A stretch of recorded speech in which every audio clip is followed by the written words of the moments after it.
settle down, get married. But my mum, when I said everything else, my mum was with it. But as soon as I said, yeah, you have to settle down and get married, my mum heard those two things. She said, yes, that's a good thing, it's a good thing, it's a good thing. And then my dad, he just never agreed with it because he saw Islam, because he liked to have, he's from a traditional Jamaican background, so he liked to have a drink, liked to have a gamble, liked to have a smoke. Obviously, he never smoked weed, he smoked cigarettes mostly. Like for example, what I used to do when I used to get paid, I used to go and buy, before Islam, of course, I used to buy loads of drinks as a treat him and say, yeah, hear that, because this is a tradition among Caribbean people. So you buy your dad a drink. And so when I came Muslim, they stopped. So that was the first piece of tribulation, yeah. Like, well, you don't buy me no drinks no more. Second thing is, like, if I was going somewhere and my dad was at home, we had to go say, yeah, put on a bet for me. So when I became Muslim, that stopped. I said, why? What do you think you are? Because to him, it was seen as a disrespect. Because he brought me up from a baby, and he's telling me to go to the betting shop, and I'm telling my dad, sorry, Dad, I can't go to the betting shop for you. And when I first done it, he was very hurt. He was very hurt. But I kind of took things a bit extreme when he was asked to buy the Sun. I said, no, I'm not buying the Sun newspaper. The Sun newspaper is a racist and it hates Muslims. I refuse to buy the Sun newspaper. That's when I kind of went overboard. Okay, so. But later on, what happened was later on, my father then went back to Jamaica to retire again.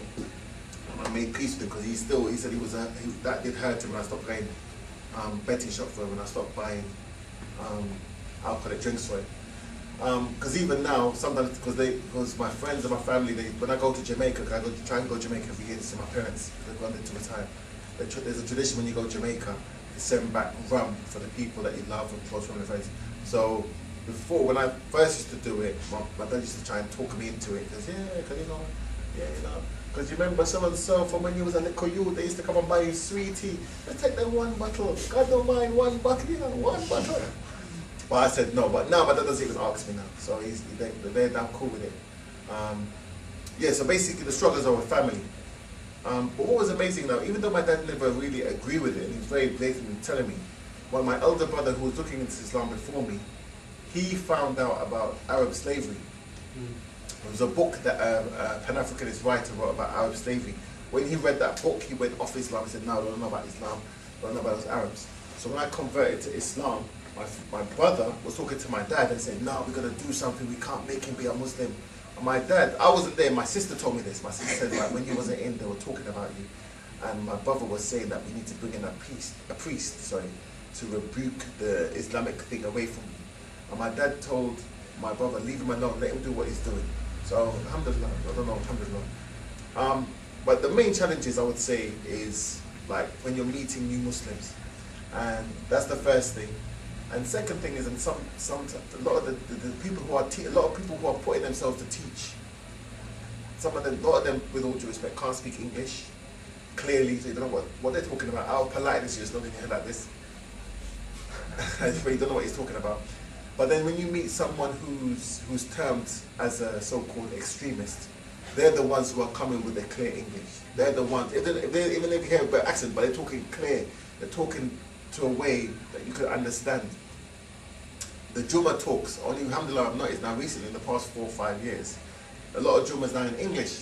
When I became Muslim, most of the Jumas were not in English. So you just go there, you're just hearing, with all due respect, a language, and you're thinking, with all due respect, what is my man on about? What's he talking about?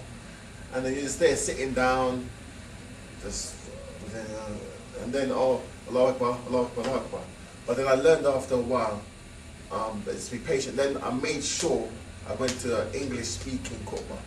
I made sure I tried to go find an English speaker. If I saw one that wasn't speaking no English, I wouldn't go there because I wouldn't feel no benefit. I just see it as a waste of time. One of the benefits is, what was it? Yeah, halal meat when I was with my family. So when I first became Muslim, I was with my mum and dad. So basically, they'd give me food, and I would say, first of all, when I said no pork, I gave up eating pork 2 months before I became Muslim. So they were okay with that. But then when they would buy chicken and lamb, and then I would say, Mum, is it halal? What halal what? Because halal means Islamic meat. So wrongly I would say, no, I'm not eating this. But it's only recently I've learnt through the teachings of true Islam, I would say, with Sheikh Babika, that because my mom and dad are Christians, I can eat their food. This is an understanding within Islam, and I know there's some people who follow this school, some people don't. But I've learned, and I've seen the evidence and proof that, yeah, I should have been more. That's one of my regrets.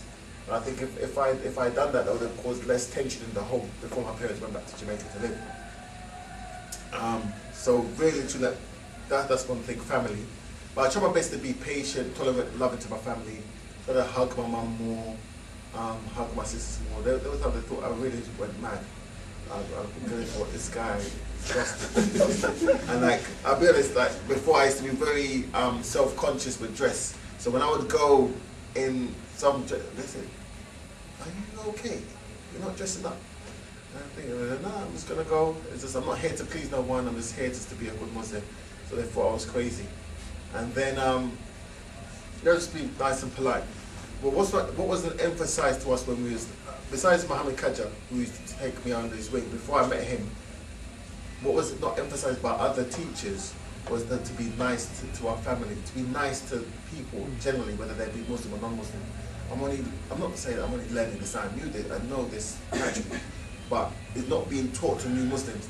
A lot of new Muslims, when they become Muslim, they're taught, oh, non-Muslims are no good, you're now chosen. That this kind of chosen thing mentality is happening. And basically I saw some people that I took Shahada with, and they went off with certain other sheikhs or scholars who went kind of the hard line. And then when I started to see some of them on the news, in newspapers, I'm thinking, man, this is ridiculous.